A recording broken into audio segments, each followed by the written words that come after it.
Question number 2 है cost of capital chapter का। एक कंपनी इशूड कर रही है ₹10,000 के 10% डिवेंचर रिडीमेबल हैं आफ्टर 10 ईयर। यहाँ उसने बता दिया क्वेश्चन के अंदर कि इनको रिडीम करना है, यानी इनकी पेमेंट करनी है 10 साल बाद। द कॉस्ट ऑफ इशू दे रखा है 4% है। ये आपको एक्सपेंसेस दे दिया कि जब हमने इशू करे उस समय उसकी कॉस्ट क्या आई। कैलकुलेट द कॉस्ट ऑफ डेब्ट capital assuming that the rate of corporation tax दे रखा है 50%। तो टैक्स रेट आपको 50% दिया हुआ है। ठीक है, अब यहाँ पे फॉर्मूला चेंज हो जाएगा। इरिडीमेबल के लिए तो I/NP इंटू 100 था, लेकिन रिडीमेबल डिवेंचर्स के लिए जिसमें टाइम पीरियड आ जाएगा आपका, उसके लिए फॉर्मूला आपका चेंज होगा। ठीक है, जिसके अंदर मैच्योरिटी वैल्यू होगी वो वाला फॉर्मूला अप्लाई होगा। तो चलिए हम करते हैं इस क्वेश्चन को। सबसे पहले हमारे पास क्या है, कॉस्ट है 10,000 की।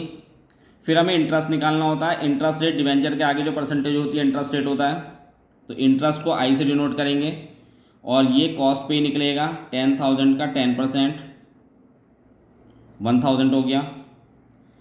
इसके बाद नंबर ऑफ ईयर्स N कितने दे रखे हैं उसने, 10 साल। कितने साल टाइम पीरियड बाद पेमेंट करनी है, तो N हो गया। फिर हमें निकालना होता है नेट प्रोसीड्स NP।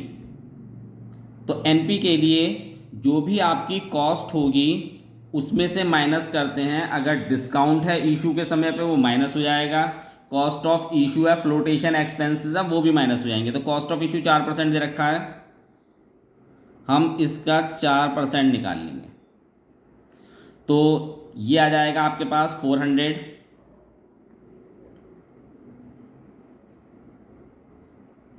$9,600 की आपके पास नेट प्रोसीड्स आएगी। उसके बाद MV maturity value. Maturity value क्या होगी कि हमें पेमेंट करनी है 10 साल बाद, लेकिन कितनी करनी है। अगर क्वेश्चन में नहीं बता रखा तो जो कॉस्ट होगी हमें उतनी ही पेमेंट करनी होगी, वो ही मैच्योरिटी वैल्यू होगी। नहीं तो क्वेश्चन में बता देता है कि 10% प्रीमियम पर करना है, 5% पे करना है, डिस्काउंट पे करना है, तो फिर उस हिसाब से लेंगे। अगर कुछ नहीं बता रखा होगा तो जो कॉस्ट होगी वही आपकी मैच्योरिटी वैल्यू होगी। ठीक है, अब हमें इसका फॉर्मूला अप्लाई करना है। कौन सा वाला, रिडीमेबल डिवेंचर वाला। चलिए करते हैं उसे। तो फॉर्मूला था CD before tax I plus MV minus NP upon N और MV plus NP upon 2 into 100। ये फॉर्मूला था। सारी चीज़ आपने निकाल रखी हैं, बस केवल इसको फिल करना है। I इंटरेस्ट कितना है 1,000। मैच्योरिटी वैल्यू आपके पास 10,000 है। नेट प्रोसीड्स 9,600 अपॉन N 10 है। फिर उसके बाद MV plus NP 10,000 plus 9,600 upon 2 into 100। ठीक है, तो अब पहले इसमें से सब्ट्रैक्ट कर लेंगे। 10,000 में से 9,600 माइनस करेंगे तो आपके पास कितना आएगा 400, और 400 को 10 से डिवाइड कर देंगे तो 40 आएगा। वो 40 1,000 में ऐड हो जाएगा। इसको हम यहाँ कंटिन्यू कर लेते हैं। तो 10,000 में से 9,600 माइनस करेंगे 400 आएगा, उसको डिवाइड कर देंगे 10 से तो 40 आ जाएगा। तो ये हो जाएगा 1,000 प्लस 40। इन दोनों को ऐड करके डिवाइड बाय 2 करेंगे तो ये आएगा 9,800 इंटू 100। अब ये दोनों ऐड हो जाएंगे तो ये होगा आपके पास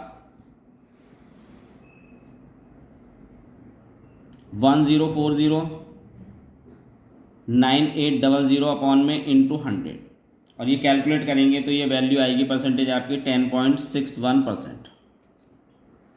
ये वैल्यू आई आपकी CD बिफोर टैक्स, और हमें निकालना है CD आफ्टर टैक्स। तो फॉर्मूला आप लोगों को पता ही है, CD आफ्टर टैक्स निकालने का फॉर्मूला होगा CD बिफोर टैक्स और 1 माइनस टैक्स रेट। तो टैक्स रेट 50% दे रखा था क्वेश्चन में और CD बिफोर टैक्स ये आया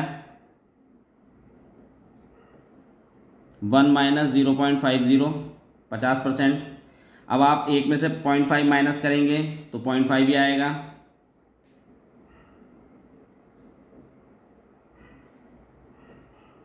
और बस इसकी मल्टीप्लाई करनी है तो 5.31% आ जाएगा। ये क्वेश्चन नंबर 2 था आपका। क्वेश्चन नंबर 3 हम आगे करेंगे अगले क्वेश्चन में। वीडियो को आप लाइक और शेयर्स ज़रूर करें।